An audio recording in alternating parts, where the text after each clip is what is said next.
Bismillahirrahmanirrahim. Assalamualaikum warahmatullahi wabarakatuh.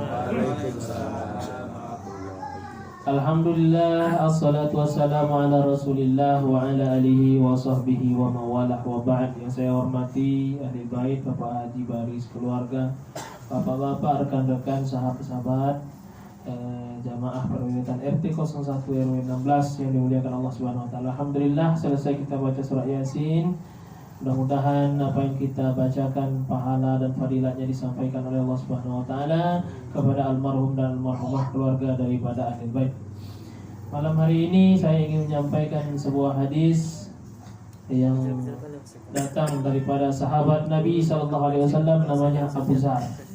An Abi Dzar Al-Ghifari. Abu Dzar Al-Ghifari ini sahabat Nabi sallallahu alaihi wasallam.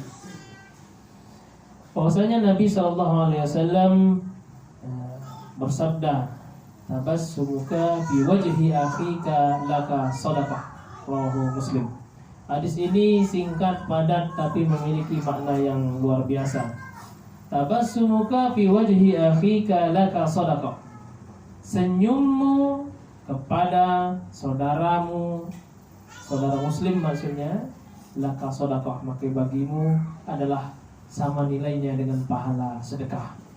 Barangkali dari hadis singkat ini dapat kita ambil kesimpulan, ternyata janganlah kita berbuang muka, bermasam muka ketika kita berjumpa dengan sesama kita umat Islam di jalan atau dimanapun itu. Alhamdulillah, anggota perwiritan kita, saya sudah sering berjumpa di jalan. Alhamdulillah semuanya senyum, kecuali yang pakai masker, saya tak tahu.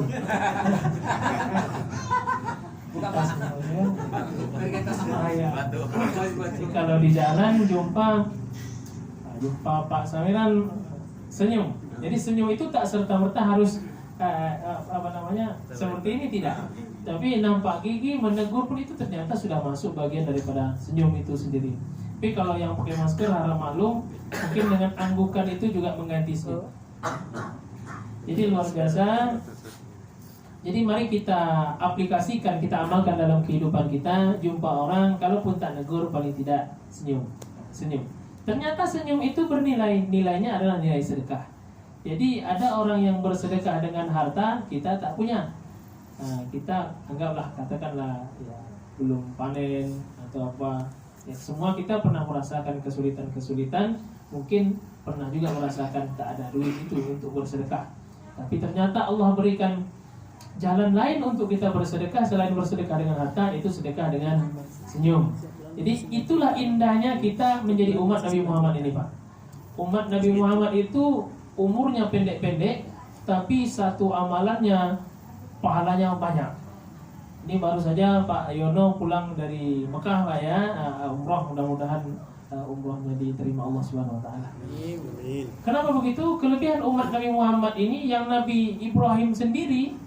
Jadi Nabi Ibrahim itu pernah dia berdoa kepada Allah, ya Allah, siapakah yang paling baik? Kata Allah, yang paling baik itu adalah lahir dari keturunanmu, namanya Muhammad sallallahu alaihi wasallam. Apa kata Nabi Ibrahim? Kalau begitu ya Allah, izinkan aku menjadi umatnya.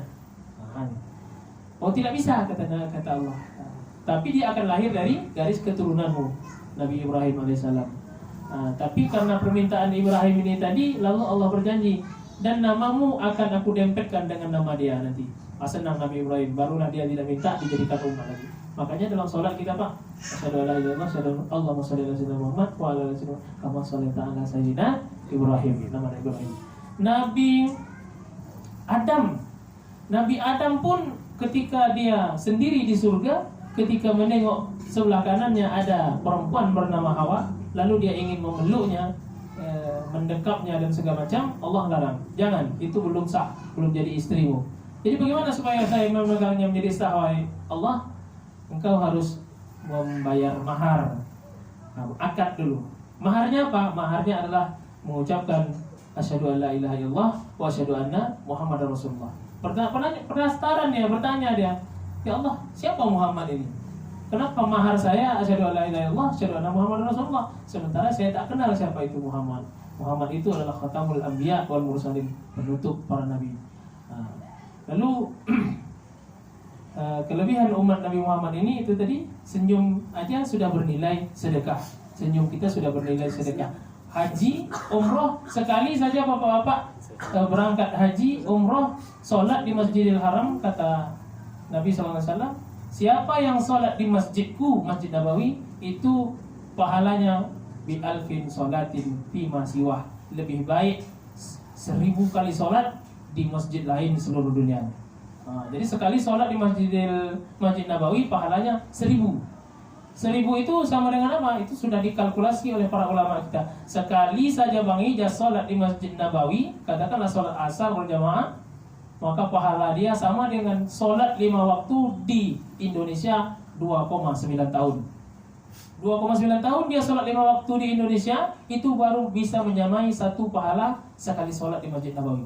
Lalu Masjidil Haram, siapa yang sholat di Masjidil Haram, kata Nabi SAW, pahalanya bi alfi mi'atin sholatin fi ma siwa, pahalanya sama dengan 100.000 kali sholat di selain tempat di Masjidil Haram. Artinya kalau dikalkulasikan, satu kali saja kalau diterima, satu kali aja Bang Ijaz sholat di Masjidil Haram, katakanlah sholat maghrib berjamaah di sana, satu kali yang dia lakukan pahalanya sama dengan nilai dia sholat 5 waktu di luar Masjidil Haram selama 282 tahun. 282 tahun. Itu baru sekali sholat di Masjidil Haram. Pahalanya sama dengan kita sholat di luar Masjidil Haram selama 282 tahun. Kalau kita berhaji, berapa hari di Masjidil Haram? Lama itu 5 waktu saja. Kalikanlah 282 kali 1 hari 5 kali. Itu pahalanya. Maka itu bercita-citalah kita ke tanah suci, meskipun Allah lah yang maha menentukan itu. Paling tidak jangan sampai keluar dari mulut kita, tak payah lah, orang susah, tak payah. Cita-cita itu harus ada, karena mimpi itu kan tak bayar. Untuk bercita-cita saja sudah, suatu saat saya akan ke sana, meskipun belum mendaftar sampai hari ini. Tapi cita-cita itu tak boleh hilang. Jadi itu kelebihan umat Nabi Muhammad, senyum pun termasuk sedekah. Innallaha musta'an wa ilaihi. Assalamualaikum warahmatullahi wabarakatuh.